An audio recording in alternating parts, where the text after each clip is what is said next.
Gait training overview. We're going to talk about weight bearing restriction, choosing and fitting assisted devices, guarding for gait, patient instructions, sit to stand, and vice versa, walking, turning, gait patterns, and managing falls, and then some other stuff. Okay, that's an overview of what we're doing today. Weight bearing restrictions. Remember, weight bearing restrictions are based on a percentage of the patient's body weight.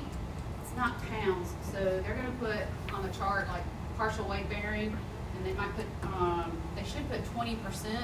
It's always what the patient weighs. So if I weigh 100 pounds, it's 20%, it's 20 pounds, right? If I weigh 200 pounds, it's 20%, it would be 40 pounds that I'm allowed to weight bear, okay? So our upper extremities also might be restricted, and so we have to adjust what assisted device we give the patient versus if they have a weight bearing restriction on the upper extremity. We'll talk about it next week, but this is a platform walker, so sometimes we give them that if they're allowed to weight bear through the elbow, okay? So weight bearing terminology, so we got non-weight bearing, that's 0%, nothing. That foot is not supposed to touch the ground, okay? They should be hopping to walk. Toe touch weight bearing or toe down weight bearing is they're supposed to only put the toe just down enough to help with balance. It is much easier. Think about it, guys. You are 80 years old trying to hop with a walker or cane. You can only hop, most people can only hop about 10 to 15 feet because they don't have enough upper body strength to be able to really hop, right? So if we get the choice, we always prefer our patients to be toe down weight bearing because that way they have a little bit of help with balance. Yes, sir. Just a quick question. So back to the weight bearing restrictions. You said it was the percentage is based off of the patient's weight itself. Yes. So basically, you're taking like 200 times like 20%, right? Yes. Okay. Yep.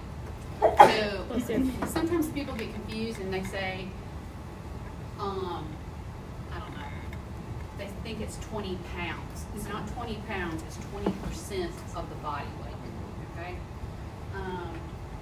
So partial weight bearing, this is, you're gonna get, it will literally look written just like this. It's a partial weight bearing, there's gonna be a percentage. And so sometimes if they're allowing them to weight bear, but they don't wanna put too much strain on the new fracture or the surgery site, so they're limiting how much weight, bless you, that the patient's allowed, right? So it's always based off their body weight, okay? And then you might have weight bearing is tolerated. This is gold. It allows them to weight bear as much as they feel like they can and they can tolerate. Usually pain is what is limiting their weight bearing at this point. But they're allowed, the surgery site, the fracture, whatever, is stable enough it can take as much weight as they can tolerate, okay? And then we have full weight bearing. Full weight bearing is what you and I are doing, standing on one leg, right? Remember the difference between, so we have ambulation versus gait training.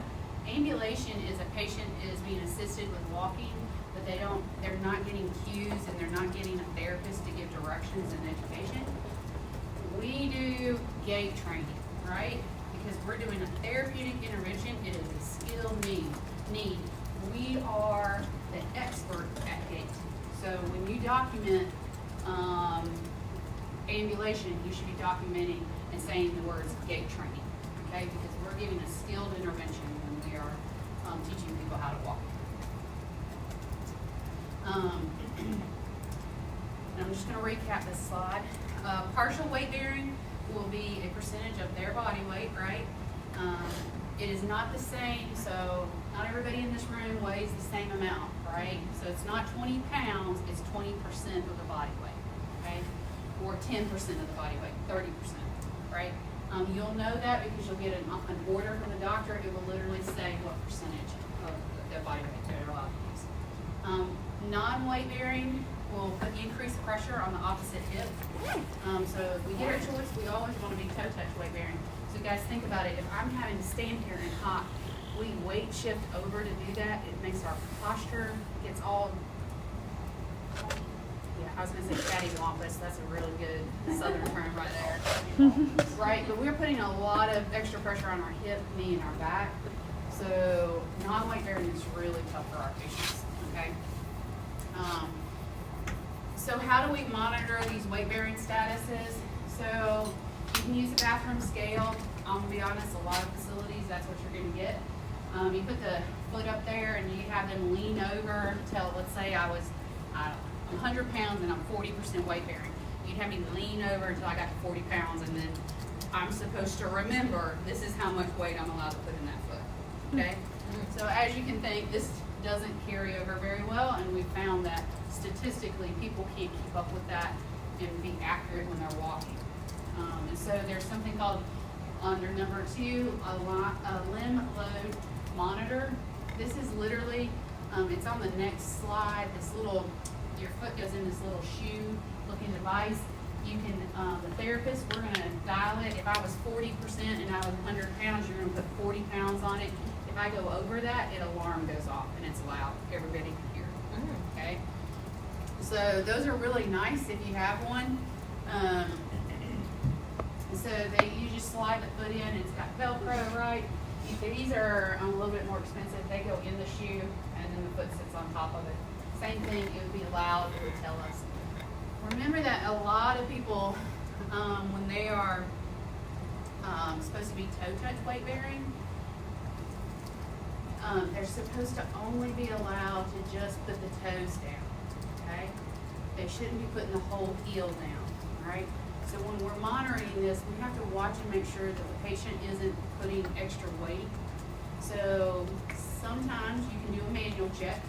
If you didn't have the bathroom scale and you don't have the load monitor. So you can use your hand. I would highly recommend using your foot instead, because you get your fingers smashed. And you got germs now, so that's a whole lot of stuff going on. So I usually just slide my foot under their foot and have them step on me, which usually makes people, they don't want to put a lot of weight on it, right? Because they don't want to smash my toes or my toes, so they keep their weight off, okay? So that's another way to check. The most accurate thing is, of course, going to be that limb loader or limb monitor, okay? To be able to know whether they're truly breaking their precautions or not. So you try to slide your foot underneath their heel? Usually you put it, depends on what weight bearing status they are. So if they're toe touch weight bearing, you'll hear a lot of therapists say, don't break the egg.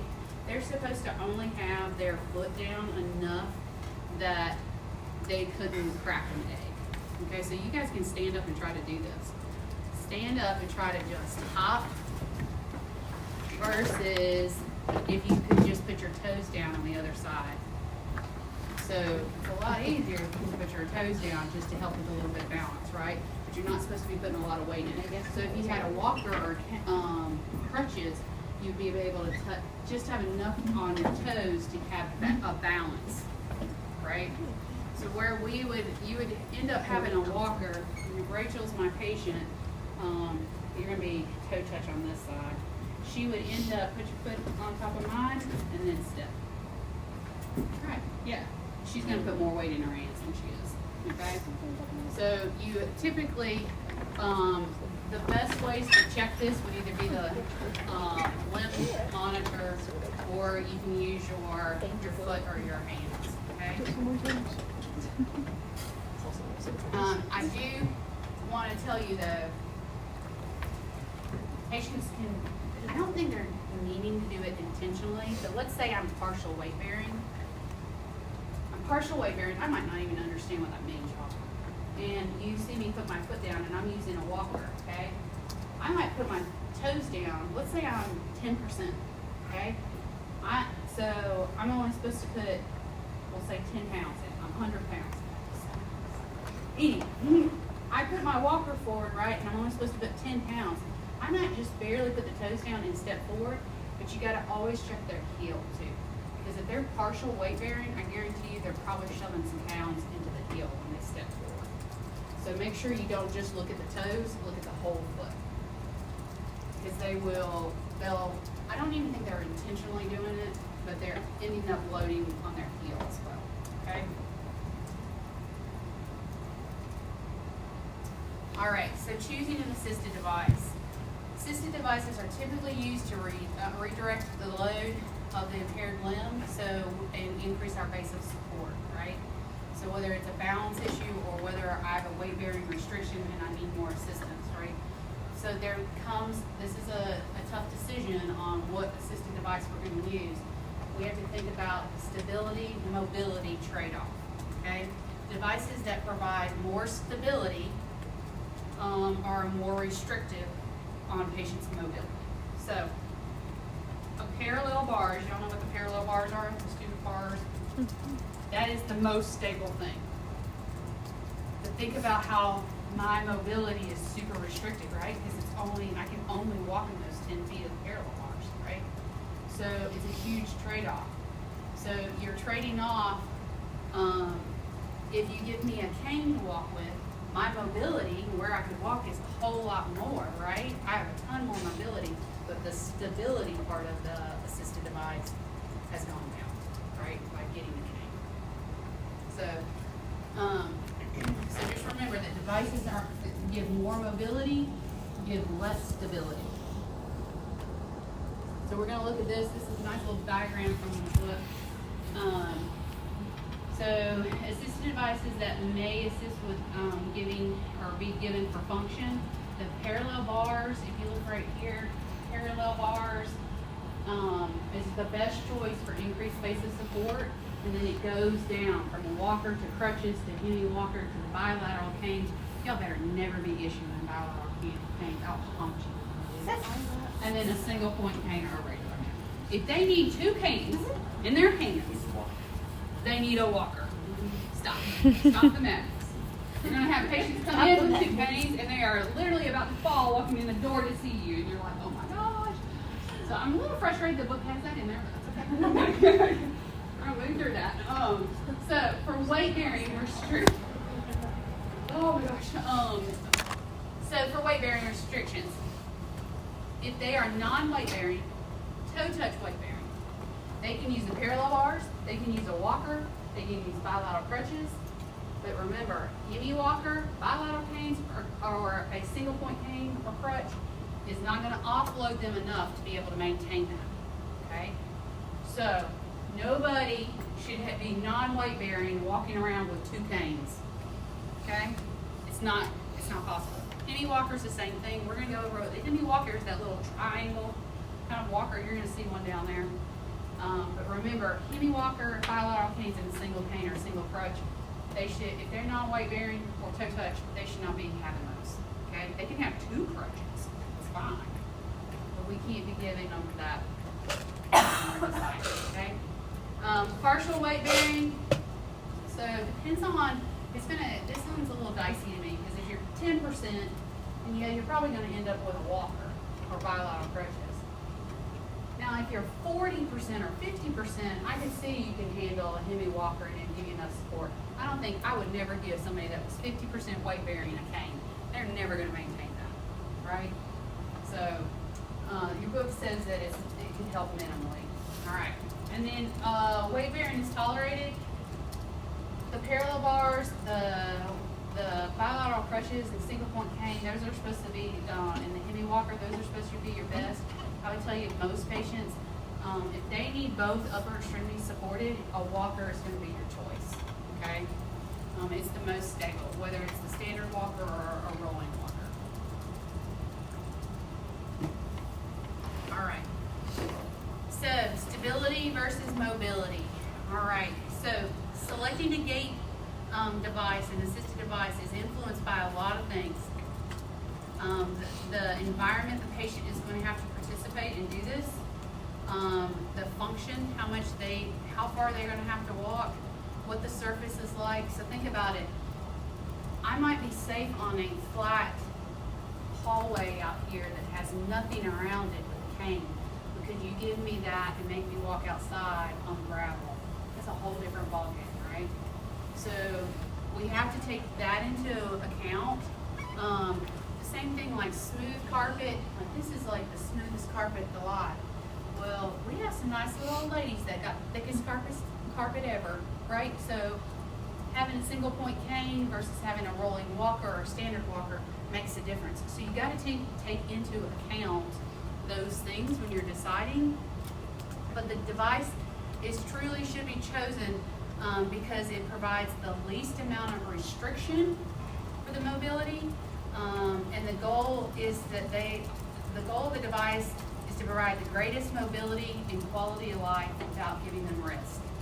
Okay, so what that really means is we need to choose the device that they are going to be able to function at safely, and it's not going to restrict them. Okay. So here it is in order.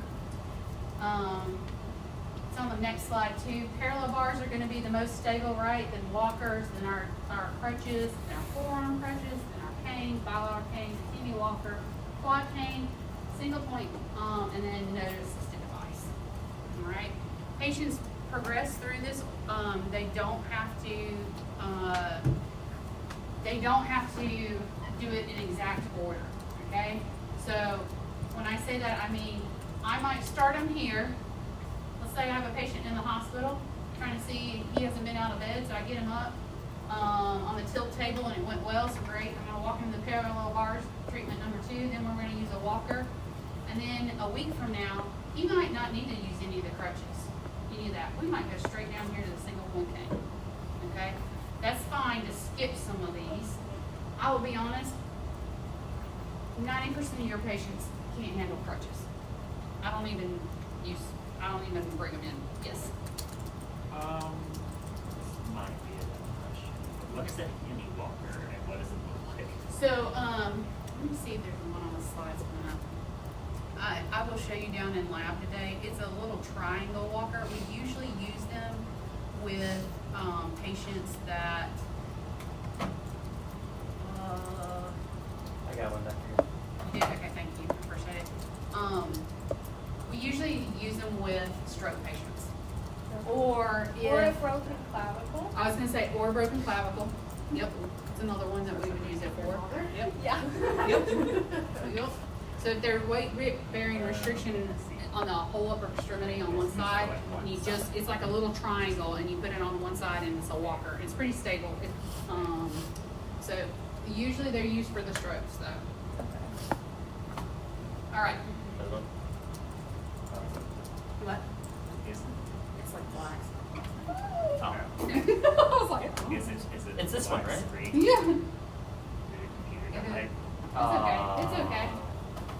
Look, you're gonna see it. We got them down in lab. I'll show you. Sir. We go over them next week too, so don't worry. You're not gonna miss out. You're gonna know what a heavy walker is by then. Okay. So energy cost. We also have to kind of think about energy cost for the assisted device, right?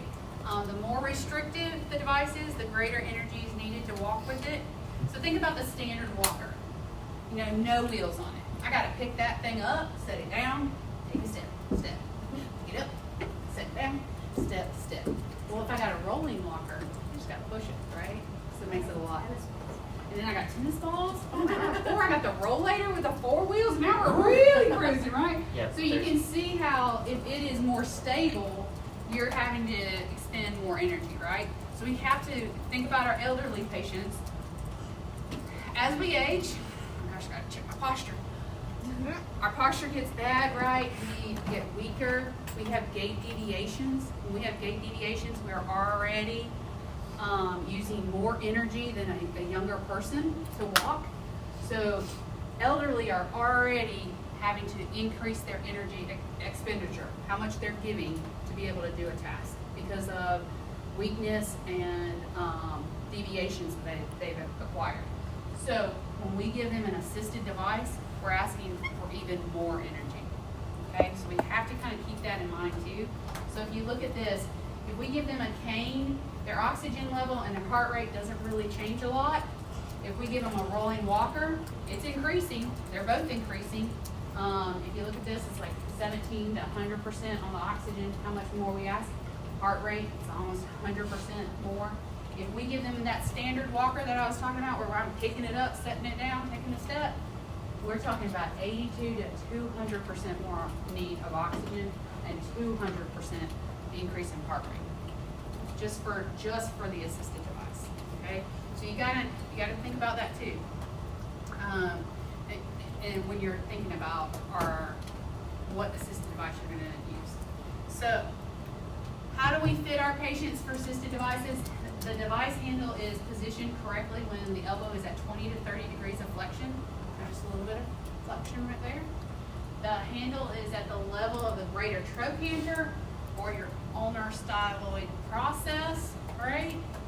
I will tell you, in the clinic, you might hear a therapist say, now this is not a board question, but they'll say the wrinkles in your wrist, the wrinkles in the wrist.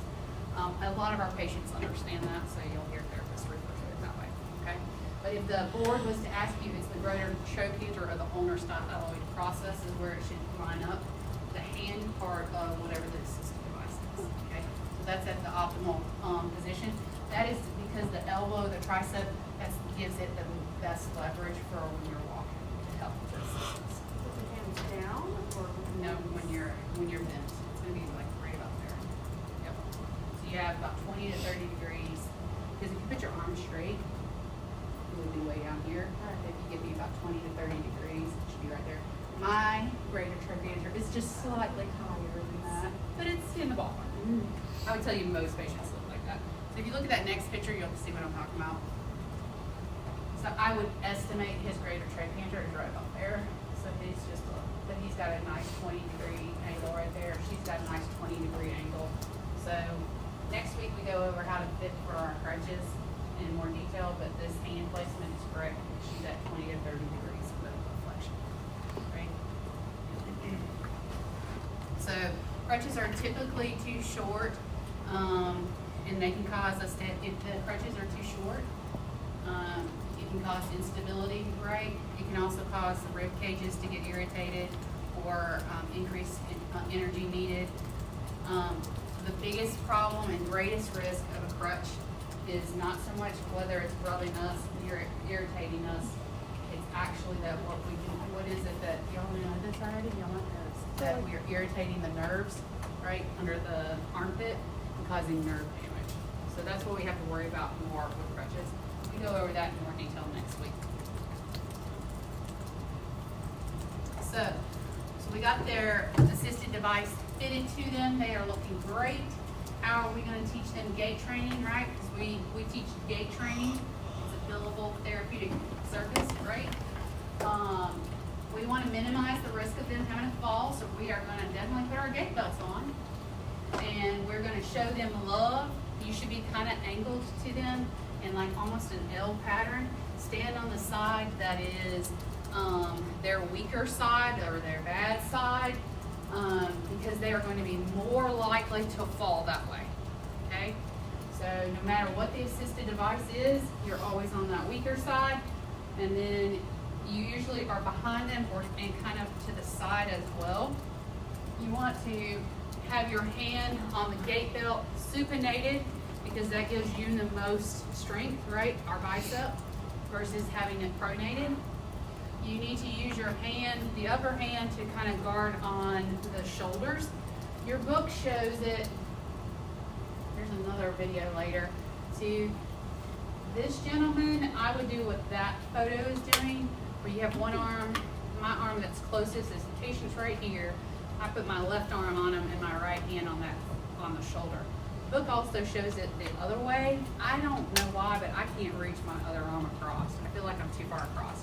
However, if the patient's really unstable, you might get into that position. I also, his foot in between is usually where I end up. That's in case they lose their balance. The more and more I'm helping, the closer I am, and the more I'm ready to sit them on my leg, okay? Sometimes you are more angled to the side, and you'll do almost an L with your feet. So the patient is standing right here for me, and I'm really doing like intense, like slowing them down to get every little cue, like crutch, right foot, left foot. I will have my one foot going forward and my other foot kind of behind to give me extra stability. And that's acceptable as well. Okay, so you can kind of be in an L shape as well to them.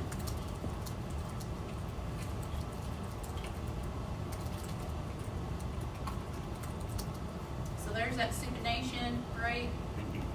Y'all doing okay? All right. So, patient instructions on gait training. and sit to stands. You're gonna demonstrate whatever the activity is first for them. Cue them with simple things, simple tasks first. So try walking on level surfaces in a wide open space, not a lot of distraction, good lighting. Remember, some patients have trouble if it's loud and there's people talking around. They might not be able to focus. So you need to have quieter spaces, more wide open, less obstacles when you first start your gait training. Okay? You want to encourage them. I usually, when I demonstrate it to them, then I have them tell me it when I walk out. If the patient's sitting here, I walk out and show them how I'm going to do it. On the way back, I have them kind of mentally rehearse and even verbally cue me on coming back to them on how to do the gait. Okay? And then you need to provide a lot of feedback. So again, we're the experts on gait, and so we need to cue them a lot. Now what's that noise?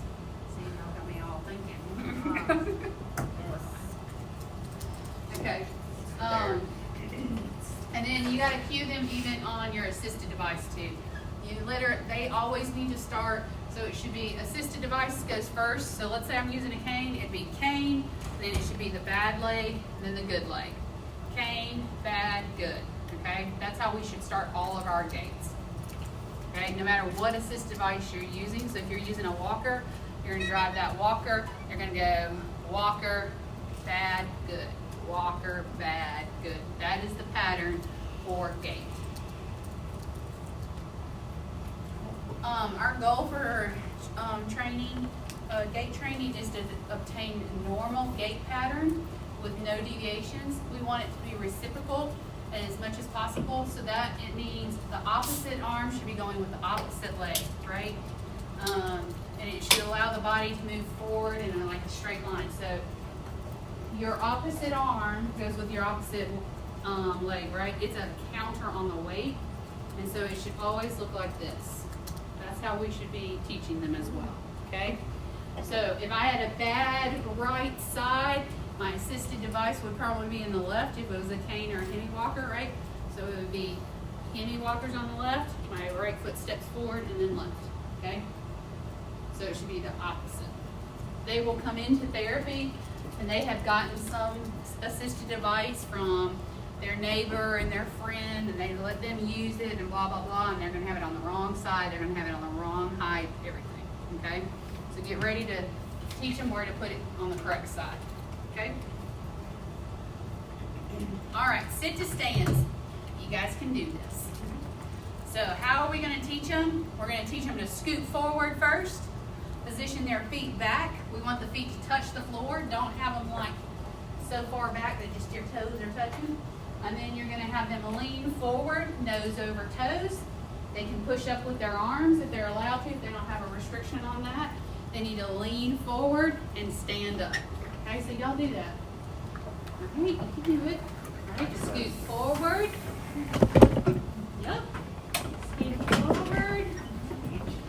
Feet are touching the floor.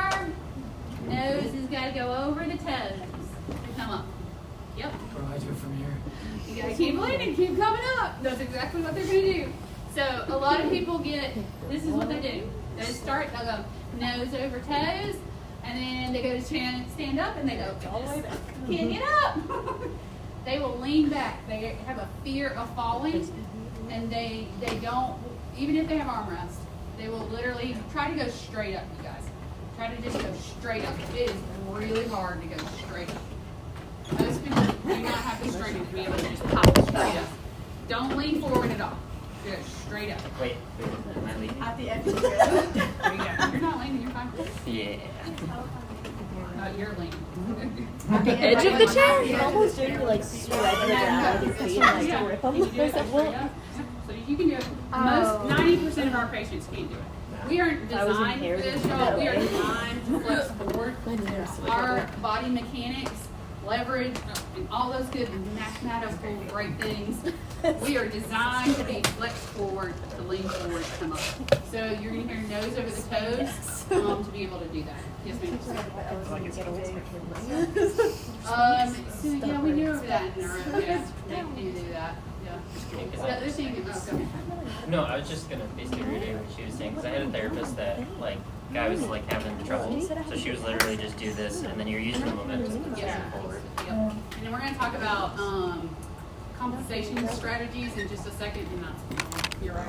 So, the other thing is, I like to teach the patients, because I don't know what it is, so to sit down, they need to back up until they feel the chair, they need to touch the chair, and then they need to lean their heads, they lean down automatically, and then they need to grab the chair and lower themselves. Don't plop, okay? If they're plopping, if I get to here and then I just plop, which is what they'll do, what does that mean? You risk the chair flying backwards too. Absolutely, and I've literally had patients that have broken their tailbones because they missed the chair. Chair wasn't there. Or I've the had, chair I've had two breaks. in the last year, actually. Or Was the that- chair breaks because it's not supposed to work that way. Yep. It could. Uh-huh. So we want to back up till you feel it. You want to grab it with your hands and lower yourself down. If they're not lowering and they're plopping, you can document that as poor eccentric control for descending. But what does that mean we're weakened? Quads. So the first exercise you should be thinking about is quads, right? Especially sit to stand. It's literally, Then it's functional too. it's functional, exactly. So that's what we should be going after. So if they can't slow themselves down with eccentric control to sit, we know that's the exercise we need to start with, right? All right, the other thing is, I didn't quite show it to you, but when you go to sit down, you, even if you're grabbing your armrest and you're sitting, if you look at my nose is already past my toes, okay? So most people are scared to start the sit to stand up because they don't want to lean forward, they're afraid they're gonna fall.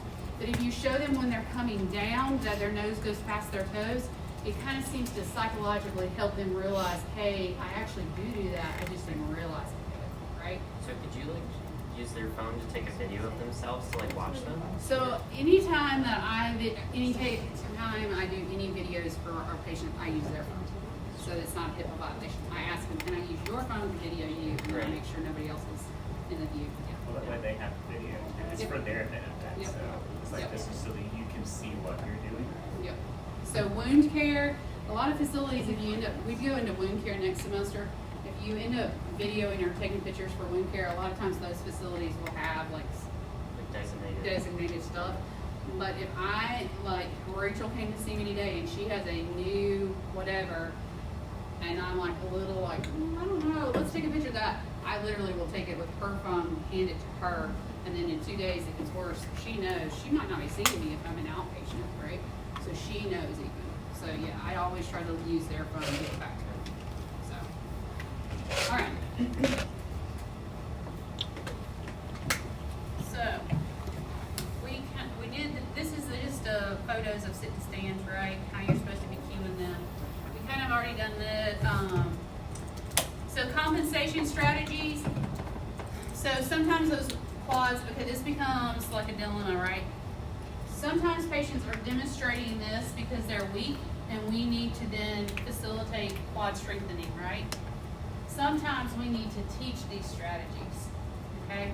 But if I'm just seeing a patient, and let's say it's my dad, and he's just gotten weaker, and there's no real, like he was in the hospital a ton last spring.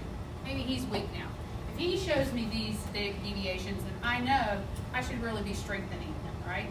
But if you have this patient that is, let's say MS, where it's a progressive disease, you might need to teach these strategies for helping get up because they're never going to have the strength to be able to do it, okay? So the first one is they rely heavily on their arms to get up. Like if you take away their arms, they can't stand, okay?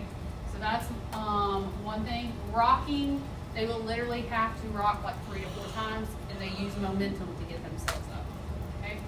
Next one is they brace their lower extremities on the chair. So I gotta back it up to this.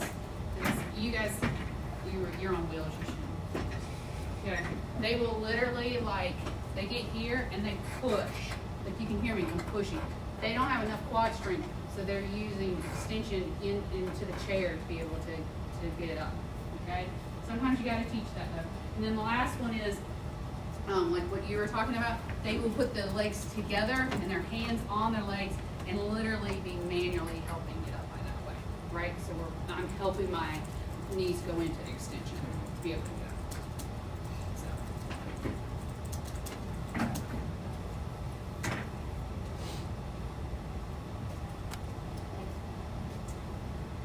All right. We kind of already went over stand to sit. What are they going to do? They're going to back up. They're going to feel that chair. They're going to reach back, right? And then control their descent down. If they have weight bearing restrictions, remember you got to tell them to kick that leg out in front of them. Okay, especially your new post-op surgeries like your total knees. They might not be weight bearing restriction.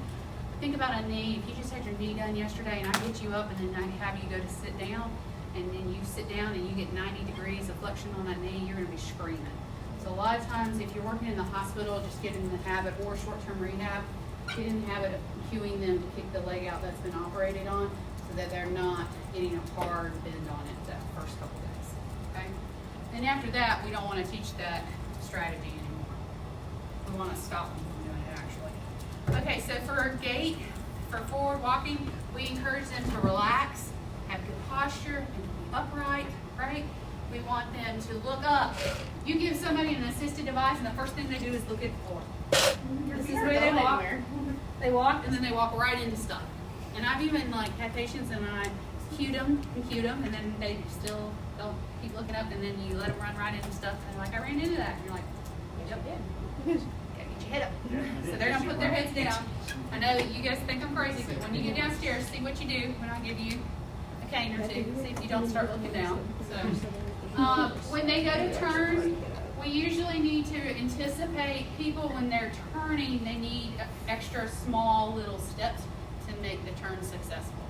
People have trouble kind of gauging that, so you might even need to slow them down. Like when they're, if I'm trying to make this turn, instead of taking these big steps, you're gonna have to say, hey, slow down. You need to take about 3 small steps to make this turn. Okay, because turns get tricky for folks. And then you always want to turn to the strong side. So if I'm a total knee on the left, we're going to call my left my bad then, and then so we would try to have me turn to the right. Okay. Always, if you get the choice, especially if it's early in rehab, turn to the strong side. That's going to be your best option.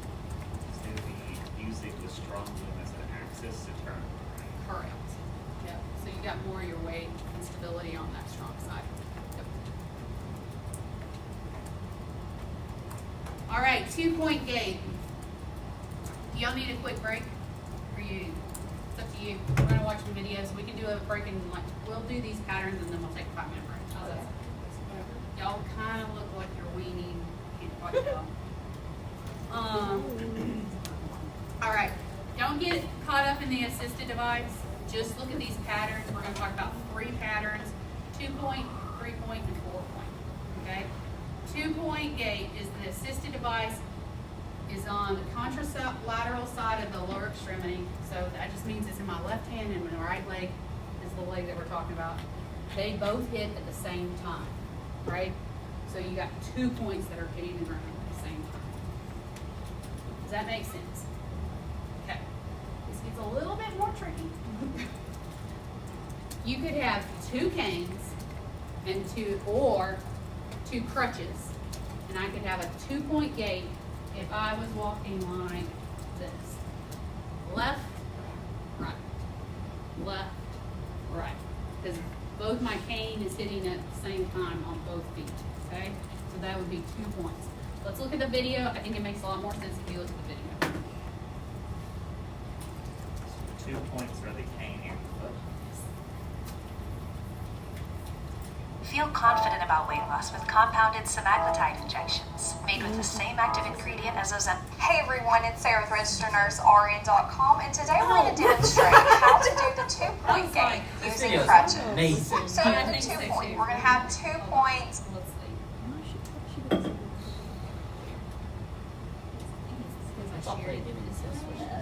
There you go. There we go. Okay. On the ground at a time, whether it's a crutch or a foot. So The assisted device is hitting at the same point as that foot, right? That's what the 2-point gait is. All right, skip down to to, I think it's the easiest way to understand this and not confuse you guys is to go to the 4-point gate next. 4-point gate. There are 4 separate movements. So it's gonna be, I would have 2 canes or 2 crutches in each hand. And so I'm gonna walk. So I got my assisted device, right? I'm gonna go cane, left foot, cane, right foot, cane. So there's 1, 2, 3, 4. Okay. Canes be like the trekking poles too. Yeah. That's how you trek You with better your never. You hiking. better Yeah. never be giving trekking poles. You better never be giving bilateral canes either. I will like. Oh, don't come I to would my like trekking clinic. poles like people Don't actually come hiking back up a to that mountain. all Like that's Yeah. how you're You supposed should to not. use them. You are needing 2 assisted devices. Y'all, single point Crutches. canes do not give enough support. So if you need something in both hands to have enough support, you should be using a rolling walker. I don't even care. At least I the would rather you tripod use a canes. rollator with the seat and have a fast, cool grandma look.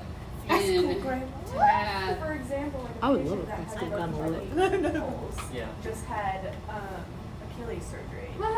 Basically. So, but she's like basically healed, but because it's, Basically. she's a long way out. But she still has it just for like stability. No, For us, we had a gentleman that was like, That's fine. basically like, I don't even know. he's literally in 4 gate, like instability. Tracking. Go ahead. Sorry. I'm sorry. And Shocking. then we're doing like, we're doing monster walks and lateral walks with bands around the ankles. Mhm. And So, and he's using the cane or the crutches for that. yeah, the beat poles, right? The Well, I track kind of poles. understand if you're doing a resistant exercise and they need a little stability. Yeah. I can handle that. But doing like actual walking. But is he walking into the clinic with 2 canes? No, or- no, no, no, no. Okay, That's different. I can handle yours. I can't handle hers. That would almost be like more limiting than a walker because a It walker is. you can support yourself with one arm and then you have an arm, but if you're holding 2 canes, both your hands are stuck. Yeah. Yeah. So, Yeah, just and let think go. about go back to the slide about stability versus mobility. If we've got 2 canes and I'm only getting, and I need that much support, that I need both my hands to be helping me, how much stability is a cane really giving me? Not a lot, right? So I'm gonna be all over the place, and then I got 2 canes, I mean, I'm telling you guys, it's a nightmare. Like, Especially if they don't walking take poles good are the same posture. thing. And y'all, like, my mother who got COVID 2 years ago, and I'm not here, and I Skype them, Zoom call them, whatever we did, FaceTime them, and she's walking around the house with 2 hiking poles, and I was like, oh my God, I'm gonna fly to South Carolina tonight. I'm like, Dad, I'm gonna Amazon a walker to the house now. Okay, so because once you think about it, when you guys get downstairs in lab, I think you'll feel it. We are healthy adults, right? So it is a little, you're gonna have to use your imagination. But if you like couldn't put a lot of weight or you're a little limited and you're using 2 canes, the safety part of this is It's just a terrible. full risk. It's horrible. So you need, at that point, we really should be using a walker, whether it's a rollator or a rolling walker, front wheel walker. Okay? All right, let's look at a 4-point gate before we get ourselves even. Maybe I'm on a soapbox today. My husband's gonna be like, "Why are you so wound up tonight?" Well, we were just Why talking are you about- so loud? My We're talking about husband- gate. My husband's always used to me, like he doesn't even react anymore. He's like, Just go with it. yeah, he's always like. He's like, tell me about your day and No, decompress. he doesn't He don't wanna even know. ask me. He knows. I used to get home from the hospital and I'd be like, He did. really want that? I'm not. For 4 point? Is there a Like the single purpose of 4-point. So the only reason I can justify in my head of teaching 4 point So it seems would like a bunch of be single if points. I am trying to teach shoulder movement, because a lot of times if we've had and I wouldn't teach it this way, but I can see if you're trying to get more of a reciprocal gait pattern down, I could see you might start with that and then go try to get the 2 point with 2 assisted devices. But I'm not gonna lie to you guys, I'll show you a different way to teach shoulder range of motion that's so much easier than trying to teach somebody 4-point gait. So I think in career-wise, you're gonna either teach 2-point or you're gonna teach 3-point. Okay, 3-point, we're gonna do it, yes, sir. So the points are not what's moving, but what is on the ground. It's what's touching the What is ground. currently touching the ground. Correct. Okay, I was getting this. I know, it's so, and you guys don't, then this is what makes it, this is why I taught you 2 first and 4. Because I'm gonna add a walker now, and now we're gonna call it 3-point. Oh. Because now the walkers, and I was like, oh my gosh, they're just gonna like unravel when I'm trying to teach this. Like I literally was doing this on Sunday, and I was like, how do you get 3 out of 2 walkers? Because it's 1 unit versus 2. The walker is actually would be 2. 2 units because it's 2 sides. It's 2 sides, and then your foot in the middle. So, learn it this way, y'all. This is gonna be the simplest way to learn it. You got 2-point, we understand what it is. We know what 4-point is, it's the, Never use it. everything else is 3. Everything else is 3. Whether you're partial weight bearing is tolerated, anything else, you're 3-point. Okay? So So, that's the easiest way.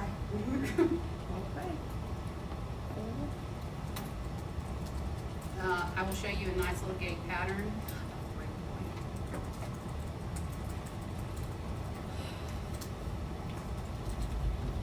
Everyone, it's Sarah, the registered nurse, RN.com, and today we're going to demonstrate how to do the 3-point gait while using crutches. And this is where they move both crutches and the injured leg together at the same time, and then they will move the non-injured leg.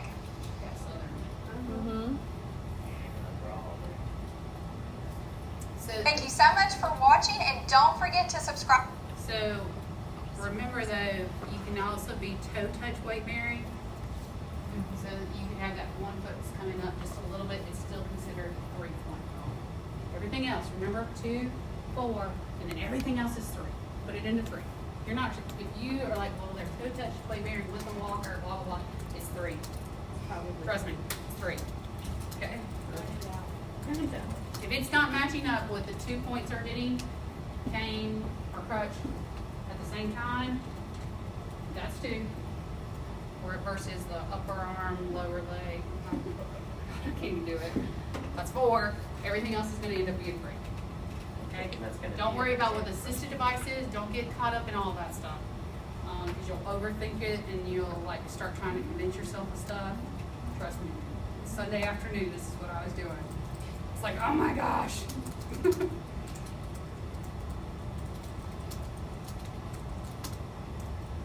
So this is 3-point with, Point gait with the walker. You move the walker forward, and then the patient can step with one foot, step with another foot. So that's 1, 2, 3. For the walker and the crutches, you can do a step 2 or a step through so with we're going to talk 3-point about gait. step So 2, by step moving 3 the walker here in a forward, second. I can. Why don't y'all take a 5-minute break? This is a good spot to break. We're describing the step length. This is another way that we can document and describe gait patterns. So there's step 2. That means the lower extremity will swing and hit at the same spot as the other foot, basically. So here's step 2. We're gonna watch a video, but here's step 2. I'd go right foot and then left foot would be right there. Right? It's always gonna end up at the same spot. Stepping to the other side. You're stepping to the other foot. Most of the time, we teach this at the very beginning, like a total hip. So right, if my right side was my hip and I got a walker, I'm gonna move that foot forward, yes. And then my other foot's gonna come. You don't have to weight bear as long, and so it almost is like a safety thing. People typically will start with step 2. Like a Okay? half stride? Do what? Like a half stride on that Yeah, side? they end up, you can see a step 2 here in a minute, but it's a small little step. So swing or step through is what we end up having to eventually cue patients to do, because they've gotten used to doing this step 2 pattern, and you have to, which is normal, which is where you just step through. Okay, so we step all the way through.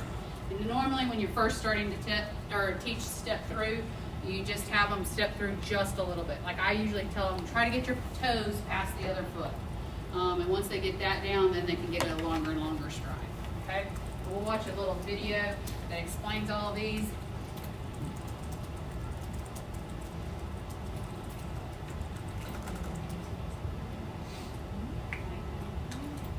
What makes a Carnival vacation fun? A little bit of everything for everyone. Like being this far above sea level. A step 2 gait pattern is often used first when a patient is first learning a new assisted device and for those with weakness in their lower extremity, as this increases the amount of time during double stance. The step 2 gait pattern is often performed using a walker as shown here in the video. The patient is instructed to move the assisted device in the direction that they are traveling, making sure not to reach too far. Once the device is secured on the ground, the patient is instructed to stride out with their affected leg to the line of the assisted device, followed by the other leg to the level of the affected leg. The therapist will stand posterior to the patient while slightly being on the patient's weaker side. To provide the most support, the therapist should have a wide base of support with one hand securely on the gait belt and the other on the contralateral shoulder. A step 3 gait pattern resembles a more natural gait pattern due to the patient being able to stride beyond the assisted device. This increase in stride length increases the time of swing phase, which in turn decreases the time in double stance. The step 3 gait pattern is often performed using a single cane as shown here in the video. The patient is instructed to reach out with their cane that should be on their contralateral side of their affected limb, and at the same time the patient should stride out with their affected leg past the assisted device, followed by the unaffected leg, and repeated. The therapist should stand posteriorly and slightly to the patient's weaker side, with the therapist keeping their forearm at the level of the patient's center of mass and the other arm on the contralateral shoulder to help guide the trunk. The swing 2 gait pattern is So used I'm going to read when this the to you, and then we'll watch the video together. So swing 2, both crutches get advanced or first. I shouldn't say or. It should be crutches that they're doing this with. So both crutches advance at the same time simultaneously, and then you simultaneously advance both lower extremities. This gets really complicated, y'all. Just watch the videos, that really help. Then there's swing through. Both crutches advance simultaneously, followed by simultaneously advancing of both lower extremities beyond the assisted device. So just watch the video, it makes a whole lot more sense. of both lower extremities and or trunk instability. This gait pattern requires the patient to have considerable amount of arm and upper body strength to support the entire body weight. The swing 2 gait pattern is usually performed with 2 crutches. The patient needs to bear weight on the unaffected leg, and then both crutches are advanced forward together at the same time. The patient should shift his or her weight forward while swinging the body to the position even with the crutches. The therapist will need to stand posterior and slightly to the side of the affected extremity. The therapist should also keep one arm at the level of the patient's center of mass and the other arm on the contralateral shoulder in order to direct the trunk when needed. A swing-through gait pattern is used when the patient has limited use of both lower extremities and or trunk instability. This pattern is the fastest of all crutch gait patterns, therefore it is not as safe. The swing-through gait pattern is different from the swing-to gait pattern only in that the body lands past the crutches with every step. To complete this gait pattern, both crutches are advanced forward at the same time, and the patient should shift his or her body weight onto their hands for support. Lift the leg and swing forward beyond the point of the crutch placement. The therapist will guard the patient similar to the step 2 gait pattern, trying not to impede forward progression. So, when would you teach either of those two? I highly doubt that you will teach either unless you were doing pediatrics. Is the only time I've ever used either of those. So the kid had spina bifida and he had a KFO on. Actually, it's a hip one too, so HKFO. And so we were teaching it to try to use crutches. You can tell how much energy the patient has to use to be able to walk. So typically, you're not going to see those two very often. a tremendous amount of effort to be able to walk. Yes, ma'am. Were those the crutches, the swing to the swing, were those specifically with both feet on the ground, or would that be like limited non-weight bearing? No, those, the both feet touch the floor. Okay. So, that's again why you, I don't think you guys will really use those. Like, I can only think of twice that I've ever used it in my whole career. Otherwise, you're gonna be non-weight bearing. There's not gonna see it. All right, so now we're gonna move on to tripod alternating. The assisted device, number one is advanced, followed by the other assisted device, then both lower extremities simultaneously. And then there's something called tripod simultaneously, which is bilateral assisted devices are advanced together, and then the lower extremities are dragged. Okay? So here's both of those. Alternating gait is typically used when a patient has a deficit which prevents the lower extremities from supporting or advancing the torso. Forearm crutches are typically the best assisted device since they allow the maximum maneuverability. The patient must have a well-developed upper body and core in order to successfully operate the forearm crutch. This technique is taught prior to attempting the tripod simultaneous technique. The patient first advances one crutch and then the other, followed by simultaneous advancement of the lower extremities. The trunk drags the lower extremities from the initial resting position to the final position of the advanced assisted device. Smaller steps are initially taken to facilitate a safe technique. While guarding the patient, the clinician should keep a broad base of support and be positioned in the posterior lateral position. A gait belt should be used to help advance movement or prevent falls. As mentioned previously, the tripod simultaneous technique is utilized once the tripod alternating technique has already been mastered. Forearm crutches are again utilized here, but standard crutches may be used. The tripod simultaneous technique is exactly the same as the tripod alternating technique, with the exception that both crutches are advanced simultaneously, followed by the dragging of both lower extremities, as seen here. Tripod simultaneous presents challenges as momentum is needed to advance the lower extremities. The clinician should be positioned in the posterior lateral position with a wide base of support.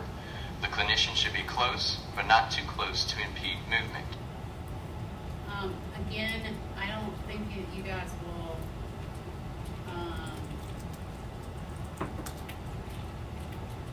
really do either one of those.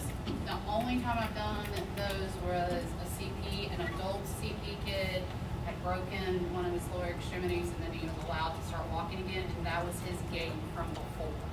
Okay, so he was like in his late teens, and he was allowed to start weight bearing again, and so we were going back to his normal.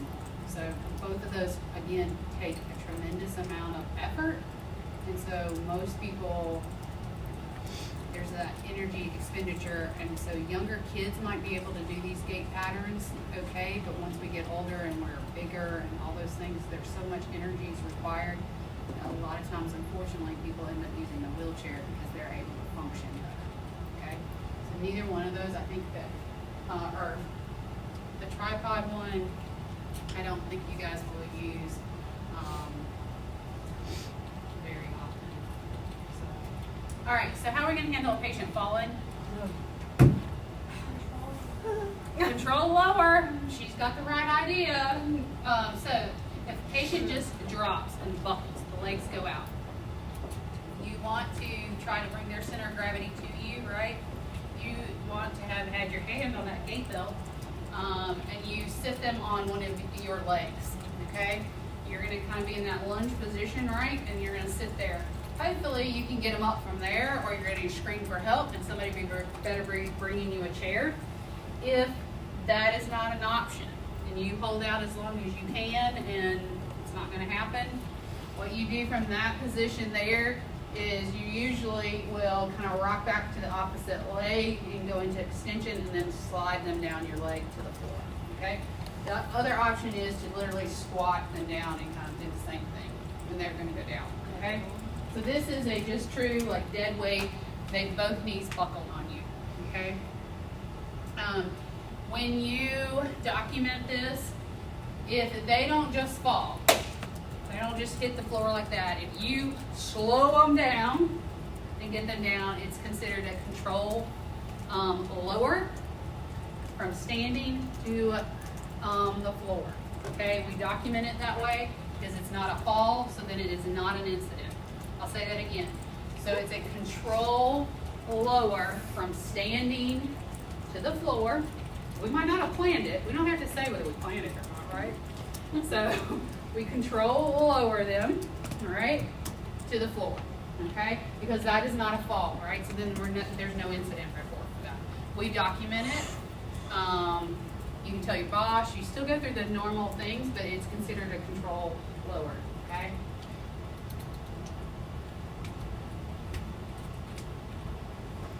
So there's also called angular falls.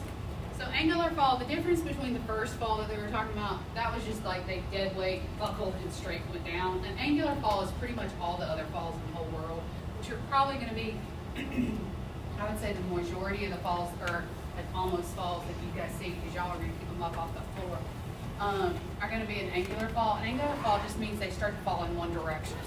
So maybe I lose my balance to the right. Maybe I lose my balance back. That would be considered an angular fall. Again, the same thing. You're going to move in. You're going to try to get their center of gravity to you. You're going to do the same thing. You're going to put them down on your knee. Try to stay there as long as you can. Call in for help. Somebody should bring a chair. If you're in a clinic, you get somebody to bring the chair. They come up in behind you. It's not the most gracious looking thing, but you slide your leg out and you set them on the chair. Okay? That's how it goes. So that's what you're going to try to do. Keep them off the floor. Statistics for 2014, so 10 years ago, there was 2.8 million people in the U.S. that were treated in the ER for falls. The average adult falls one time a year. Okay, so we need to be ready when we're teaching gait training for a fall.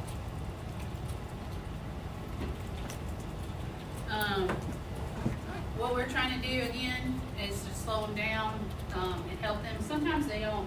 You just need enough help on the gait belt that you can restudy them and start to get them back up and going, all right? So, other things about ambulation, other challenges. So remember that the history of falls is the #1 predictor whether a patient is at a high risk for falling again or a future fall. So I literally have a habit. I ask about pain, and that's all great because Medicare tells me I have to, but I also ask about falls. Because if I see the patient and I'm like, hey, have you fallen since the last time I've seen you? And they say yes, I know that they are at a significant increased risk of having another fall. Okay? It's the #1 predictor for us. It's a better predictor than age, the environment, their strength, their memory, anything else. So get in the habit of asking your patients. If they say yes to that they've fallen recently, then I really did again. I also ask them during my evals, have you fallen in the last year? And I ask how many times, and have them tell me about those falls so that I can start figuring out whether it's a strength issue or a balance issue. So get in the habit of asking those questions, okay? Other things that are challenging for us for ambulation would be obstacles, crowds, tight spaces, people's houses. They love furniture and they don't want to move anything because they've had it there for 100 years. So they're telling you they don't want to move it. It's always, but those things can be dangerous to them when we're trying to teach them how to walk again, right? So you got to think about that. Doorways a lot of times are tricky for people. They're trying to clear a threshold. They're having to change their gait pattern when they get closer to it, so that can give a challenge. Carrying an object. They carry groceries in. They got a cane in one hand. They got a bag that's got 2 or 3 pounds in it. They're getting tilted, right? So carrying objects. Walking on uneven ground is super tricky, slick stuff, right? If it's raining, it's wet. Poor lighting, especially for our elderly, or being bumped or jostled.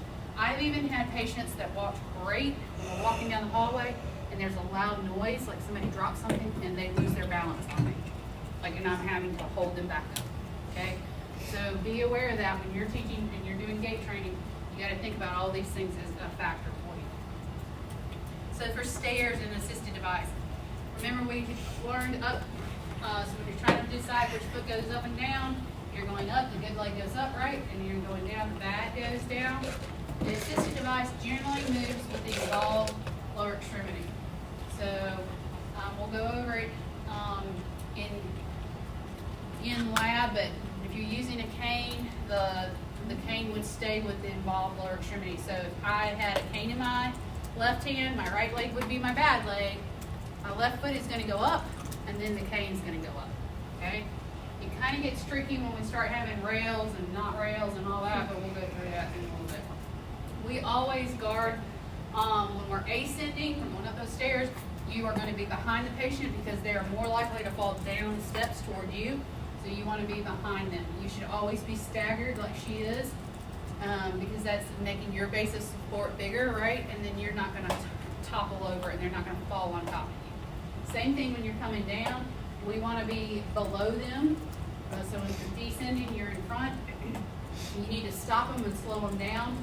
You again need to be staggered on the stairs, okay? For your own safety.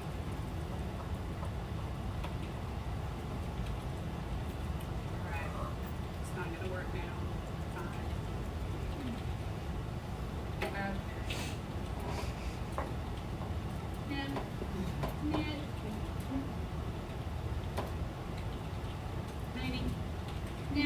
Fine. So mine started working and then yours stopped. Or if you jinx it, come over here, twist it up.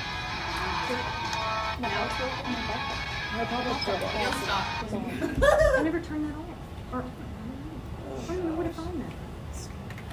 Sarah, hi, I'm now going to teach you how to use crutches going up and down stairs. I'm going to have you crutch walk to the stair, bringing the crutches to the edge of the stair. In the sequence, I'm going to explain the sequence first, and then you can try it. You're going to do uninvolved limb, being the left limb, up first. Then bring the uninvolved limb bearing only the amount of weight you're prescribed, and then meeting with the crutches.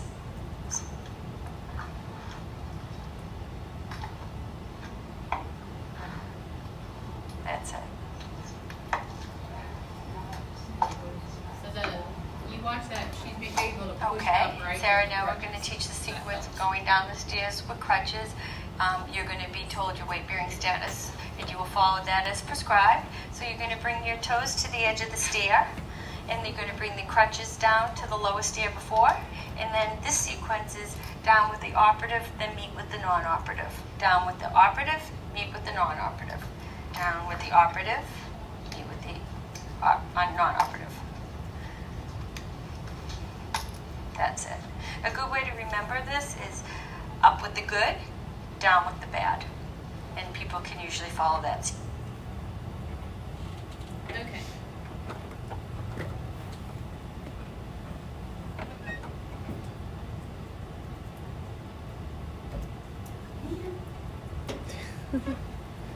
Okay, we're on to, inclines. All right, when you're teaching somebody to go up an incline and they got an assisted device, we have them lean forward. I think we all kind of naturally do this when you're outside. You kind of lean forward when you're going up. Take slightly longer steps as well. When you think about it, when you're walking up the hill, you usually kind of do that.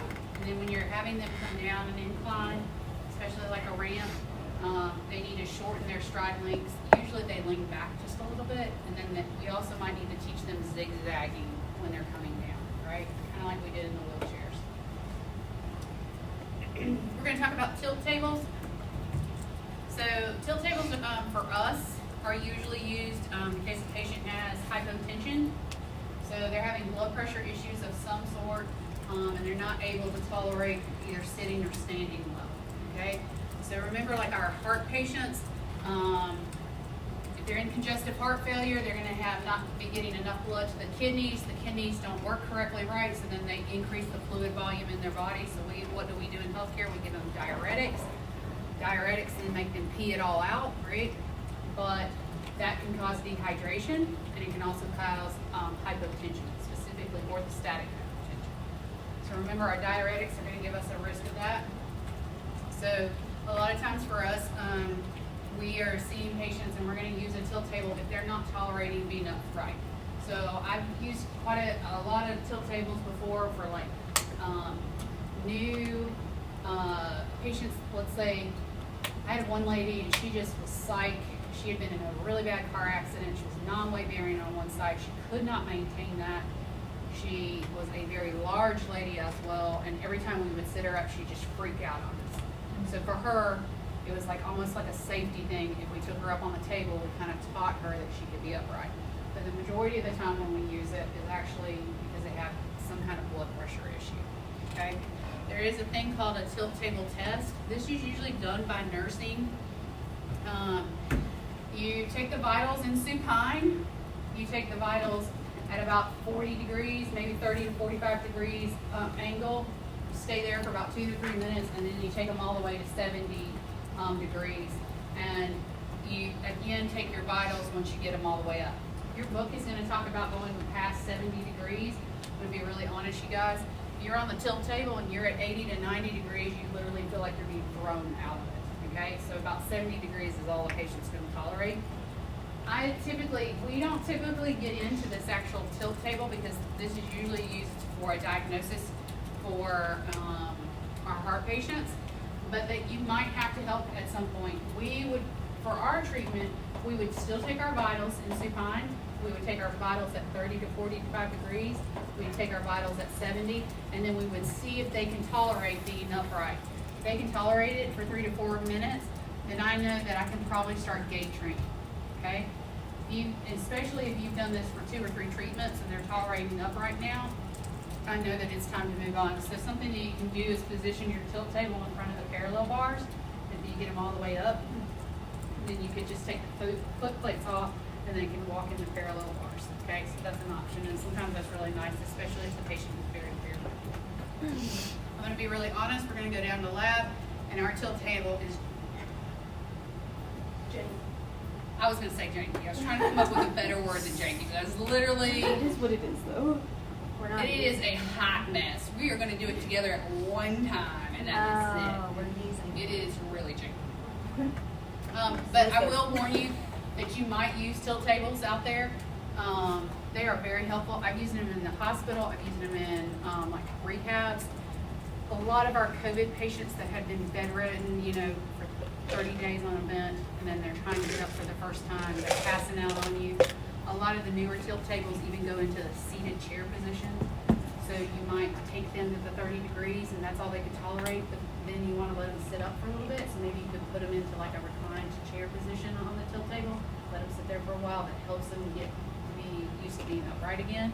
It's also really safe too, right? Because if they pass out and we're in a problem, we're just gonna flatten out, right? We're just taking them right back down. So it's a super safe thing for us. So I'm sorry that you're not getting a better experience with the tilt tables, but keep it in mind, especially if you've had a lot of trouble with somebody that has blood pressure issues, or if they have a really bad fear of being upright again for some reason. Okay. So choosing our little summary here. So remember, when we're choosing our assisted devices, the device is chosen because it provides the least amount of restrictions for mobility. The goal of the device selection is providing the greatest functional mobility and quality of life without undue risk. So we want to give them something that they can be as mobile as possible, right? But not a safety risk of falling. Okay, that's how we should be choosing our assisted devices. Our assisted devices are correctly positioned if the elbow's at about 20 to 30 degrees of flexion, and that you have the handle of it at my older style of process, maybe the wrinkles of the wrist or the greater trochanter, okay? And then make sure you guard on the side of the patient that is the weaker side. For a safety point, they're more likely to fall that way on, okay? Everybody's gonna use a gate bolt. All right, let's go down the lab.